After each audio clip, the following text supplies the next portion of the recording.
Mesdames et messieurs, bonjour et bienvenue pour une nouvelle émission spéciale Wimbledon 2021. Le gazon, le tournoi du Grand Chelem qui se joue, l'unique tournoi qui se joue sur gazon, et bien sûr a lieu à Londres, à Wimbledon, là où l'histoire du tennis s'est écrite. Encore une fois, bienvenue pour une nouvelle émission. Hier, c'était la journée des dames pour les quarts de finale et on a vu qui s'était qualifié pour les demi-finales. Aujourd'hui, honneur au tableau masculin et on a commencé la journée par le match tant attendu encore et encore du Serbe numéro un du tableau, à savoir Djokovic. Djokovic, comment il allait jouer son quart de finale? Va-t-il trembler contre un des, un des surprises de la quinzaine, à savoir le Hongrois Fuskovic?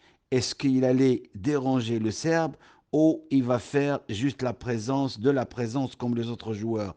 Eh bien, ça s'est confirmé quand on voit le score, même si c'était par moments serré, mais on a l'impression qu'il se balade, le Djokovic, hein. 6-3, 6-4, 6-4, un match qu'on va dire facile.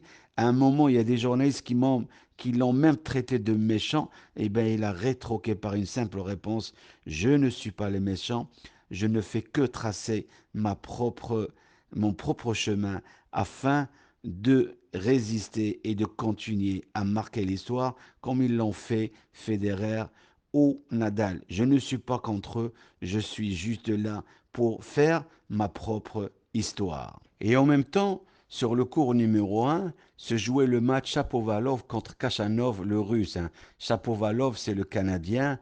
Pareil aussi, hein, c'est un joueur qui arrive sur le tournoi, qui joue un grand tennis. Et en face de lui, le russe, qui n'a pas démérité, qui est là aujourd'hui, qui fait un super tournoi.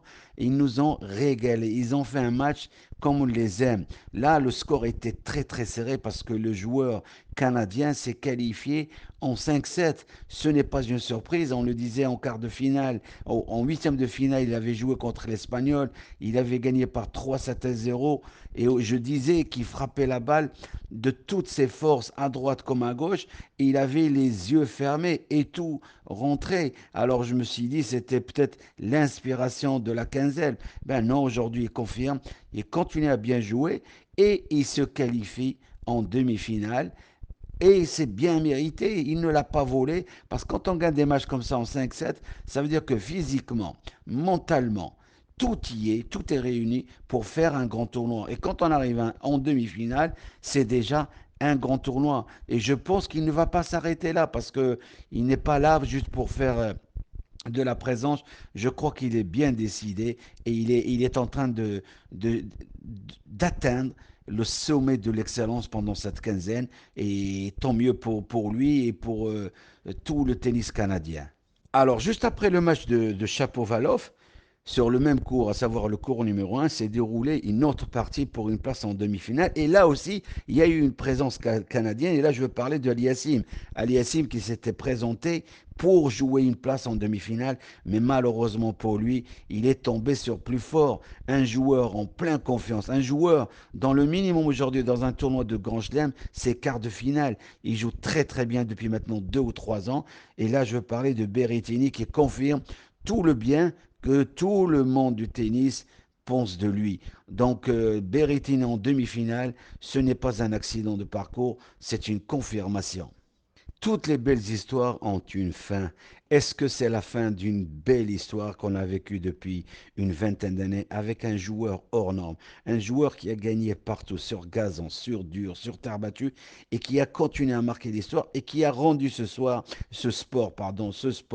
aussi célèbre que lui-même et sa raquette et sa tenue. Et là, je parlais de Federer. Aujourd'hui, Federer, il s'est présenté sur le court central contre un joueur qui n'est pas aussi connu que lui, mais un joueur qui est en plein forme, qui a déjà créé une superbe surprise en battant le numéro 2 du tableau, à savoir le russe Medvedev.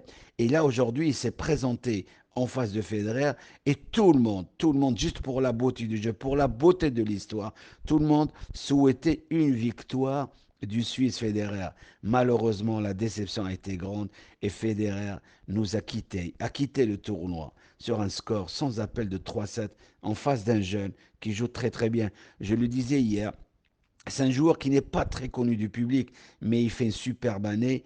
Il gagne le Master de Miami. Il le gagne pratiquement haut les mains. Et on s'était dit, ah, c'est parce que pour cause de Covid, il n'y avait pas tous les grands joueurs. Il gagne le tournoi. C'est peut-être un accident de parcours. Donc un accident que tous les joueurs rencontrent par moment. Ils font un support tournoi. Après, on ne parle plus d'eux. Mais là, aujourd'hui, il arrive. Il bat le numéro du tableau et il joue contre Federer. Il sort un très très grand match. Il gagne sur le score de 6-3, 7-6, 6-0. La déception a été énorme et on pouvait le lire, on pouvait le regarder, l'écouter lors de la conférence de presse de Federer. Il a dit aujourd'hui, je suis tellement fatigué, je suis tellement triste que je peux même faire une sieste de 16 heures de suite maintenant en quittant le cours tellement je suis fatigué. Et j'aimerais tellement pouvoir vous dire que je reviendrai l'année prochaine, mais à 40 ans, ça devient très très difficile. Et il n'avait pas envie de dire que c'était son dernier tournoi. En tous les cas, on va espérer que ce n'est pas son dernier tournoi. Mais comme je disais au début, toutes les belles histoires ont une fin.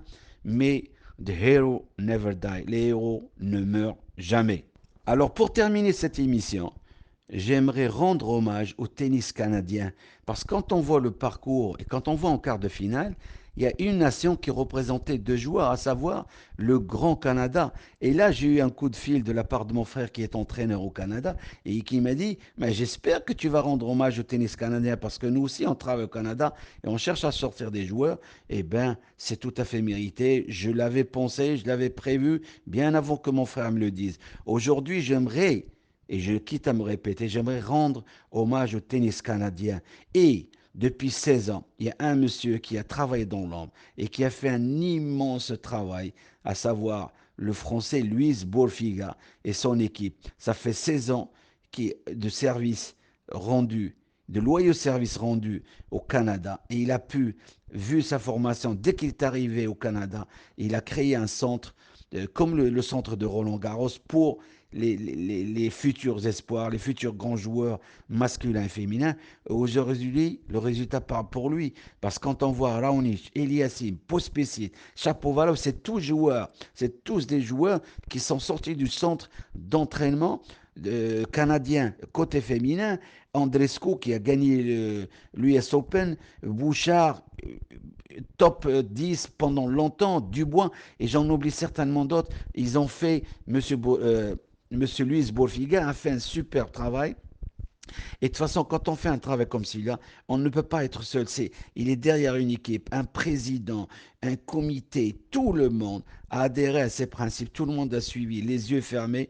Et aujourd'hui, quand on voit le résultat, eh ben, il peut partir tranquillement. Pourquoi je dis qu'il peut partir tranquillement et l'esprit tranquille? C'est parce qu'il a pris sa retraite et il a préféré retourner chez lui en France et retravailler à côté de son ami, le nouveau président de la Fédération française, Gilles Mouretan. Donc bravo au tennis canadien, bravo à Luis Borfiga et bravo à toute son équipe qui a travaillé pendant 16 ans avec ce bonhomme, avec ce grand monsieur du tennis et que le plaisir continue et vivement demain pour une nouvelle demi-finale, pour cette édition Wimbledon 2021 avec des joueuses qui nous promettent du grand spectacle. Quant à moi, je vous dis merci beaucoup pour votre patience et je vous donne rendez-vous demain pour les demi-finales féminines et à très bientôt. Merci.